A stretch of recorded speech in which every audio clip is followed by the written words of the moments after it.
Welcome to the Analogy Apologetics channel. I'm the Analogy Apologetic, Deacon Jerry Robinson, a permanent deacon from the East Coast of the United States.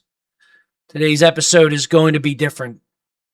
Normally, this channel focuses on catechesis, but in light of the recent reflections from Pope Leo XIV concerning artificial intelligence and Catholic social doctrine, I believe this topic needs to be addressed. And honestly, this is not something I naturally enjoy doing. I am not a commentator by nature, but I think the moment we are entering is too important to ignore. Part of the reason I feel compelled to speak about this is because I have lived in two very different worlds for a very long time. I've been a permanent deacon for 16 years, but I've also spent nearly 3 decades immersed in high-tech software and data systems. And what I'm seeing right now scares me. Just a short time ago, I ran a personal experiment to better understand where artificial intelligence actually is today. And what happened genuinely shocked me. Back in 2007, I hired developers to work on a software that I had concepts for. It required months of effort, tens of thousands of dollars, before we had a functioning, working model. And that was normal at the time. Recently, I decided to revisit that same general concept as part of a personal AI experiment. I described the functionality I wanted into a modern AI system, and I asked it to generate a simplified working version. I put in the old code I had on my hard drive that was outdated, very outdated, and expecting it to take a while, I reached for my coffee cup to go get a refill, and before I even stood up, the code was finished. Not partially finished, not a rough draft, a functioning working model. Now, to be clear, it was not a polished enterprise-grade production system. There were things that still needed refinement and testing, but that's not the point. The point is that a barrier which once required months of labor, substantial cost, and specialized technical teams had suddenly collapsed into something that could be initiated almost instantly. And what struck me most was not perfection, because it was the first time I had introduced the concept to that AI model. I was not expecting perfection. It was trajectory, because only 3 months earlier, I had tried the same thing, and the AI systems struggled badly with my request. Yet now, 3 months later, the technology was advancing at such a pace that even many professionals inside the industry are struggling to fully process it. And in that moment, I realized something. We are not preparing for a technological revolution. We are already inside one. So when I heard that Pope Leo XIV was addressing artificial intelligence, I was honestly very encouraged, because this area is evolving so rapidly that even a short delay in confronting its moral and social implications could leave society in a position it cannot rise out of without supernatural intervention by God himself. In only a matter of months, I watched capabilities advance at a pace that genuinely shocked me. And if this acceleration continues through the latter half of 2026, which it surely will, we are already approaching one of the most disruptive technological transitions in human history.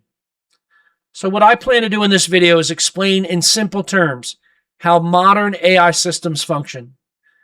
I will examine the church's concerns regarding artificial intelligence, and then conclude by discussing what Christians should consider as we move into this new era. The key starting point is understanding what modern artificial intelligence actually is. Artificial intelligence is a technological development designed to imitate certain aspects of human reasoning, learning, language, and problem solving. What makes modern AI so extraordinary is not merely that it can perform tasks well. It's that it can perform an enormous range of very different tasks at surprisingly high levels. It is beginning to do this in sequence without human intervention. I'm already seeing this. Most technologies in history were narrow. A calculator could calculate. A camera could take pictures. A word processor could process words. But modern AI is different. Have you ever known someone in school or someone you knew in the past who seemed unusually gifted at almost everything? The student who could write well, debate well, solve technical problems, explain complex concepts clearly, and adapt quickly to almost any subject? Well, modern AI increasingly resembles that kind of broad capability. It can operate across an astonishing range of intellectual tasks at speeds that are often difficult for human beings to comprehend. Additionally, the way modern AI develops is very different from traditional software. Traditional software was programmed explicitly by human beings. Developers wrote large numbers of direct instructions telling the system exactly what it wanted it to do. Everything was based on a design. Now, modern AI is again different. Instead of simply being hand-programmed with fixed instructions, clearly understood, modern AI systems are trained using enormous amounts of information, patterns, examples, and feedback. In many ways, AI develops more like a learning system than a traditional software application. The organizations building the AI determines what kinds of information, examples, priorities, and reinforcement the system receives during training. And that matters enormously because whatever shapes the training of the AI will inevitably influence how the AI responds, reasons, prioritizes, and interacts with humanity. One of the most important things to understand about modern AI is that the people training the system do not always fully understand exactly how the system internally organizes and processes what it has learned. That may sound surprising, but it is true. In many ways, it's somewhat analogous to teaching a classroom full of students. A teacher may present the exact same material to every student in the room, but each student internalizes, connects, prioritizes, and applies that information somewhat differently. And modern AI systems behave very similar to that. The difference is, if you're a teacher of children, the children grow up into adults just like you. But with AI, it's like teaching something that can be 5,000 times smarter than you. So at some point, it's going to grow up past you and really leave you in the dust. And that's concerning. Understand that engineers provide massive amounts of information, examples, reinforcement, and feedback. But the internal structures and the relationships formed inside the AI model are often so vast and so complex that even the creators themselves cannot fully trace every pathway or reasoning pattern that emerges. I'll give you an example. I have coded in my life. I have done software development. If I develop something and leave it for a week, it takes me hours sometimes to figure out what I was previously doing when I left the code. Think about this. That was code I wrote. With AI is beginning to write its own code. So understanding what it's creating will take it. I don't think it's possible. And this reality raises serious questions because humanity is now creating systems that increasingly influence human thought, labor, communication, education, and even relationships, while not fully understanding all of the internal mechanisms shaping the behavior of those systems. Researchers deeply involved in AI safety have also begun sounding the alarms. Connor Leahy, who's a co-founder of an AI organization, he's on podcasts quite a bit. He's repeatedly warned about the unpredictability and risks of advanced AI systems. Computer scientist Roman Yampolsky, one of the leading voices in AI safety research, has similarly raised concerns regarding humanity's ability to control increasingly advanced systems. Listen to what they have to say. So it's very important to understand is that we do not understand intelligence. We don't know how the brain works, we have a bunch of guesses, but we sure as hell don't know how it works, and we sure as hell don't know how these neural networks work either. So we've built something, but we don't understand how it works. That's exactly correct. You've been working on AI safety for 2 decades at least. Yeah. I was convinced we can make safe AI, but the more I looked at it, the more I realized it's not something we can actually do. You have made a series of predictions about a variety of different dates. So what is your prediction for 2027? Right now, there are several models, AI models, jockeying for leadership position. OpenAI and Anthropic are the two leaders, with a group of other models not far behind them. Most companies talking about AI are leaning into this small group of models for AI automation. In other words, the AI buzz is huge everywhere, but the landscape is very, very small. Humanity is rapidly centralizing intellectual infrastructure into the hands of a remarkably small number of organizations. So let's get into the encyclical. Right from the start, I think Pope Leo frames the issue very well. In many ways, artificial intelligence represents a modern Tower of Babel. The Tower of Babel was humanity attempting to transcend its own limits through its own power and ingenuity apart from God. Now, I want to give you an example. I was just a few weeks ago when I was describing that test to you already.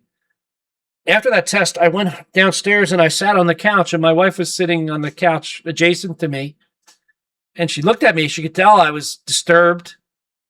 And she asked me what was wrong. And I told her, I said, I believe AI is the Tower of Babel. I literally used the same comparison that Pope Leo did. And I'm not comparing myself to Pope Leo. I'm just saying this, to me, was a connecting point because I didn't even know Pope Leo was going to write the encyclical at the time. But he's absolutely right. Because AI is different from that ancient inanimate structure in the Bible, the Tower of Babel. Artificial intelligence increasingly acts upon humanity itself. It influences communication, labor, education, relationships, culture, and even human thought in ways we are only beginning to understand. In certain domains, these systems can already process information and perform intellectual tasks at speeds far beyond human capability. Additionally, AI has profound spiritual implications. AI represents humanity's most ambitious attempt yet to transcend its natural limits through its own power. Throughout history, human beings have looked beyond themselves for transcendence, meaning, truth, and ultimate purpose. The default direction of that gaze was God. But increasingly, modern society is turning its gaze away from God and toward technology itself. So by using the Tower of Babel comparison, Pope Leo excellently brings to light that man is spiritually injured by the advent of this technology.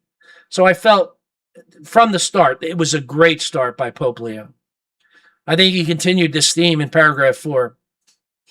Yet he doesn't label technology as objectively evil, and I agree with that. There are benefits from these technologies. I use ChatGPT to do medical triage on myself if I feel uncomfortable, if I have a pain in my left side.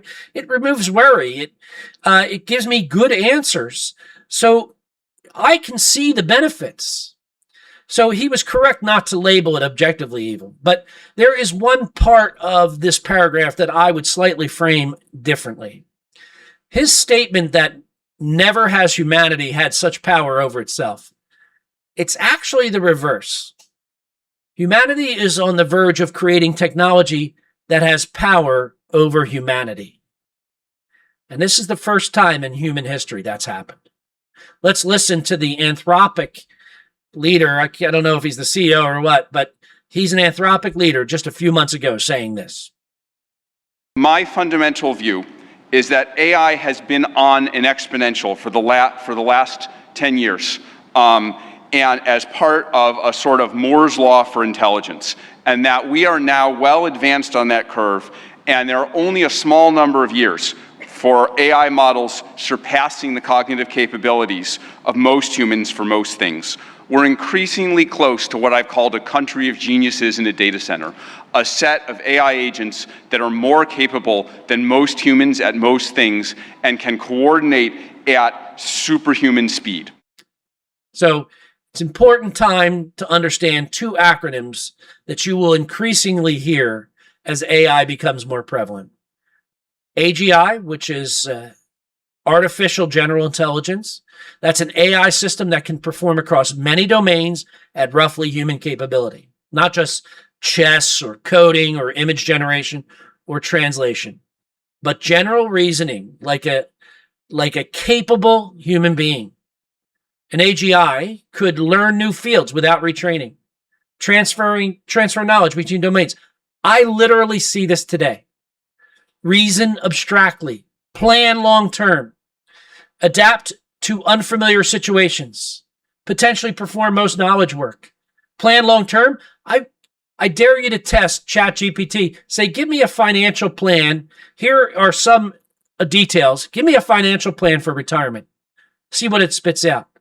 Do you realize that 60% of all financial advisors make most of their money off of retirement planning? So many already think we've already reached AGI. In March of this year, I would have said we were years away, but the most recent models I have used have convinced me that we may be much closer than most people realize. And don't take my word for it. Just listen to Elon Musk and what he says here. Well, in terms of silicon consciousness, I mean, I think we'll have, I think we're trending to having something that's smarter than any human, smarter than the smartest human by maybe next year or something. I mean, a couple years. There's a level beyond that, which is, say, like smarter than all humans combined, which frankly is around 2029 or 2030, probably. Right on time. So compelling words by him, who's now very invested in AI. So let's move on with the encyclical of Pope Leo. In paragraph 5, I think he nails one of the core issues. He correctly points out that much of the tech power is in private hands. As I said, not only is it private, but it is really being developed by only a few companies. In paragraph 6, Pope Leo invites beginning of the discernment process, meaning he wants the conversation to significantly begin. And this is crucial. And I applaud this because without a conversation at the humanity level, the window to direct these technologies may be completely missed forever. Pope Leo uses this encyclical to remind humanity of the right framework in which to have this conversation, and that is Catholic social teaching. In reality, roughly 70 to 85% of the encyclical is a refresher on Catholic social doctrine. And again, I agree with this framing because the race to AI has lost sight of many of the social principles a Christian society is based on. The dignity of the human person, labor and displacement, or the dignity of work, concentration of power, solidarity, or the common good, truth and communication, war and autonomous weapons. Pope Leo gets into that. I'm not touching on that in this video, but he's right. Economic inequality, technocracy, subsidiarity, solidarity, and moral limits of power.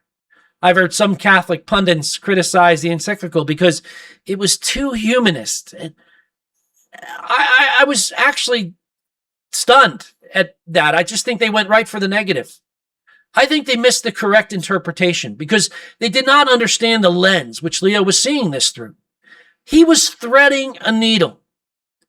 In short, the encyclical, if it were to be summarized in a paragraph, and this is my paragraph, AI can be good. AI can be bad. It cannot be disputed that it will have extraordinary impact on humanity. Therefore, before we continue the development AI gold rush, we need to frame it in Catholic social teaching moving forward. This theme is captured beautifully in paragraph 9 of the encyclical. Then in paragraph 16, Pope Leo extends what I believe is the correct invitation to humanity. We must turn our gaze away from Babel and toward the New Jerusalem, Eden being rebuilt. If artificial intelligence can be ordered toward the rebuilding of authentic human civilization rooted in truth, dignity, but especially God, then it can serve a good purpose. But Pope Leo presents humanity with a moral fork in the road, and correctly so. Will technology remain a tool ordered toward the flourishing of the human person under God? Or will humanity increasingly reorder itself around technology itself? In the Christian vision, man is the temple of God, not AI. Pope Leo dedicates an entire chapter of the encyclical to artificial intelligence. So I want to move now into chapter 3 because I believe some of the most important warnings are found there. In paragraph 94, Leo references the warnings of Pope Paul VI during his 1970 address to the Food and Agriculture Organization. There, Pope Paul VI stated, "The most extraordinary scientific progress, the most astounding technical feats, and the most amazing economic growth, unless accompanied by authentic moral and social progress, will in the long run go against man." The point being made is extremely important.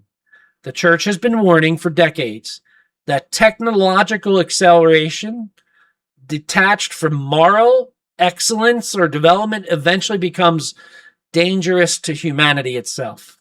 And I believe Pope Leo is correct to emphasize this because it speaks directly to one of the central risks surrounding artificial intelligence today. One of the most powerful sections of chapter 3 is paragraph 98, where Leo begins framing the deeper implications of increasingly advanced AI systems.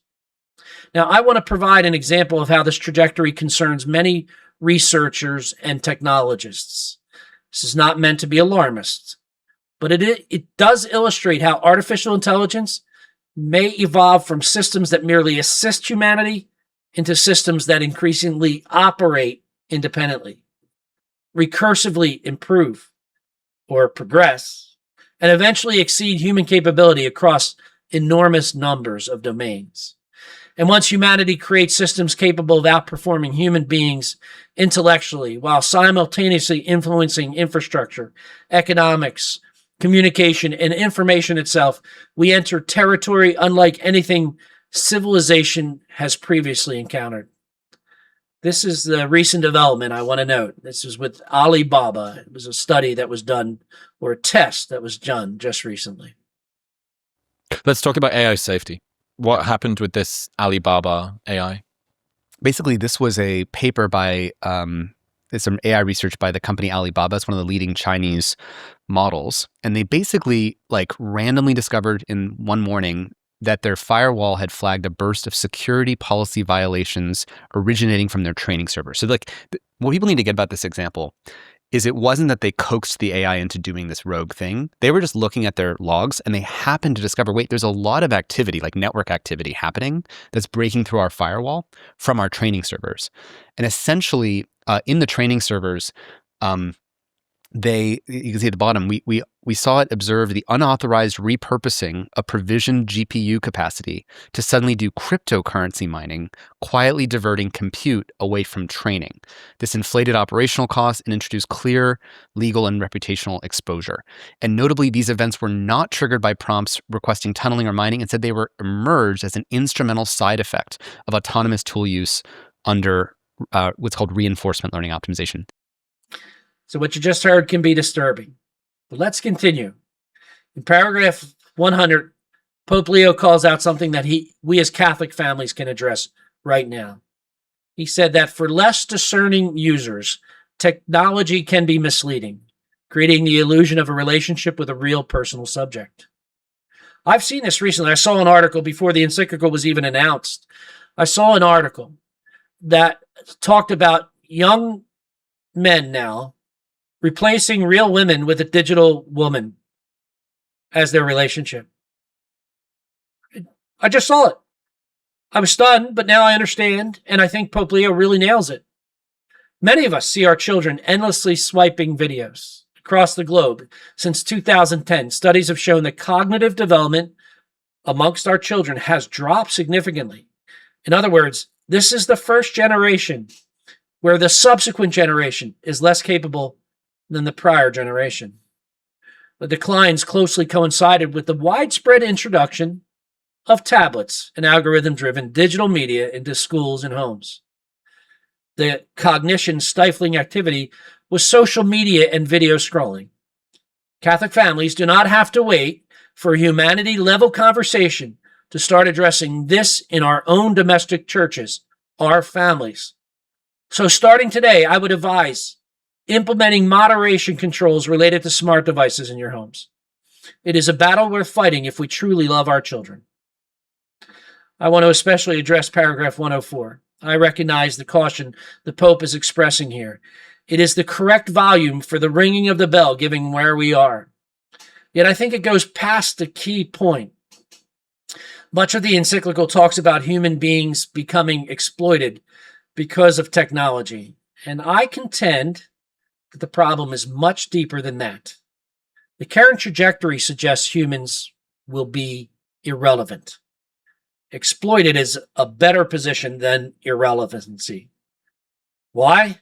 Because things exploit for the value they get out of the other thing they're exploiting. But when the other is irrelevant, they are completely ignored or discarded from the equation. I'm not talking about the Terminator stuff here, although that cannot be dismissed as a possibility. I'm talking about human beings being valuable for the economy. It is universal that AI will change much about the role humans have in the economy. Most everybody who's in the field are acknowledging mass layoffs are coming. Others are saying humans will not have to work at all. The concept of universal basic income has become mainstream for this reason. And this creates issues in Catholic social doctrine. First, there's a dignity in work. If we don't have work, it's unrealistic, really, that we all become painters and poets and live out our existence in this bliss. Because without work, we can forget purpose. Work has been a part of the equation since the Garden of Eden, so we can't dismiss it. Second, universal basic income removes the power to advance in life from the human. It can no longer work harder to make more. We will be subject to a government policy, and this risks violating another principle of Catholic social doctrine, subsidiarity and the dangers of excessive centralized dependence. So subsidiarity, I want to sort of give you an example. Subsidiarity is pushing down authority to the lowest level possible to affect the people it's supposed to affect positively. I'll give you an example I teach in CCD. World War II, June 6th, 1944, the Allies landed on the beaches in Normandy. And there were really two cultures there. There was the Germans, who were a very centralized authoritarian control, and you had the Americans, where the average GI had innovation opportunity and were allowed to do it without penalty. And on that beach, the GIs were in a position where they needed to innovate quickly. And so they did. They got off those beaches. They got to the bunkers. Now, on the other side of the equation there were the Germans. And they had all sorts of tanks and equipment there that could have pushed the Allies off the beaches. But they weren't able to use them. And the reason they weren't able to use them is because Hitler was sleeping. He was actually sleeping. He was known to be a night person, so he clearly went to bed very late. He didn't wake up till 2 p.m., and no one dared wake up Hitler when he was sleeping, even when the Allies were invading Europe. By the time Hitler got his senses about him, he did order some limited movements for the tanks, but it was already too late.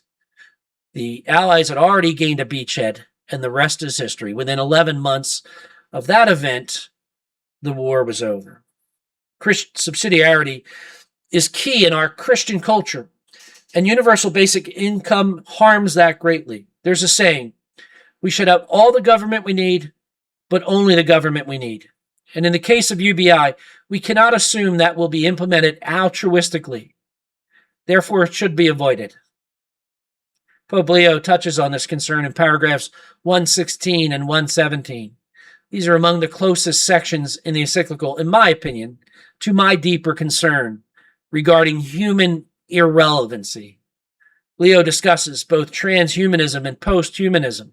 Transhumanism is the idea that humanity should technologically augment itself or integrate itself with machines in order to surpass natural human limitations. And we're already seeing that. One example is Neuralink. It's an early example of this trajectory. If you're unfamiliar with it, look it up. I would encourage you to understand what's being proposed for this transhumanist thing. Because in the transhumanist vision, humanity still exists, but it's increasingly altered and technologically mediated. But posthumanism represents an even deeper concern, in my opinion. As Leo correctly observes, once humanity begins viewing itself as something that can be surpassed, replaced, or rendered obsolete, it becomes much easier for society to begin treating certain human lives as less valuable, less useful, or even unnecessary. And history shows us that whenever human dignity becomes conditional upon utility, civilization enters very dangerous territory. In paragraph 129, Leo notes St. John Paul II, who frames it quite nicely. He said, "Does AI make human life on Earth more human in every aspect of that life? Does it make it more worthy of man?" These were two questions he posited. And this is where I want to give you reason for hope. I touched on it before, but I think Pope Leo focused the spotlight on it in his encyclical in one 7-word sentence. The family is a primary social good. Our hope starts in our own families. There we can implement exactly the social goods that make a difference in the world. Kindness, respect, human dignity, the value of work, human relationships. All of these are learned in the home. If we raise that level personally in the home, it will be like a rising tide spilling over into humanity. Our families will grow in such a way that we do not give humanity a drink of water. We spill over into it and soak it with the water of Christian ethics and human dignity. Put down the devices for a while. It does not have to be a total abstinence, but moderation is needed. I was sitting on the couch recently watching my 25-year-old daughter and my 20-year-old son trying to learn the ukulele. Now, we were sitting together in the living room simply being a family. And while neither of them has reached or have reached Beethoven levels, it was music to my ears. Why? Because they were laughing. They were thinking. They were being human. They were not attached to a device, endlessly Zoom scrolling through their day. With that said, though, there's still more that must be done aside from within the family. Public officials, technology leaders, and private companies must begin integrating moral and ethical discernment directly into the development of artificial intelligence systems. Call them technology ethics committees, AI oversight councils, or whatever name is appropriate. Title itself is not the important part. What matters is that serious moral reflection becomes part of the development process itself. Religious leaders, philosophers, ethicists, and experts in human dignity should have a seat at the table alongside the engineers and the corporate leadership. These groups must understand not only what AI systems are capable of doing, but also the values, priorities, and assumptions being embedded into them during training and deployment. And every time a new model is released, I believe St. John Paul II's question should be among the very first questions asked. Does this make human life on Earth more human in every aspect of life?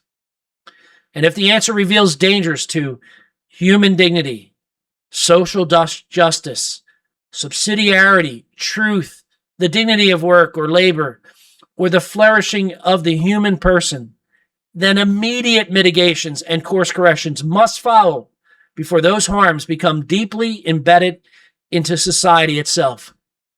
In paragraph 211, Pope Leo points us correctly to the source of hope. As he said there, we are sustained by theological hope. In other words, God is the answer. Each of us as individuals need to pray. We need to ask for his grace. We need to ask the Holy Spirit to conform us to the image of God the Son, Jesus Christ. There's no great way to end a conversation as important as the one triggered by this encyclical. Perhaps the best way to echo what Pope Leo said in paragraph 212. No one is without responsibility. There's an old saying, and I use it with my kids a lot. Touch a thistle timidly and it pricks you. Grab it boldly and it crumbles in your hand. This is humanity's moment to boldly grab the problem, and with the grace of God, it will be solved. Thank you, Pope Leo, for a very timely encyclical. The analogy apologetic here If you found this or any of our videos beneficial, please hit like and subscribe, and please remember to click the bell too for reminders. Also, don't forget to visit www.analogyapologetics.com for free video resources just like this.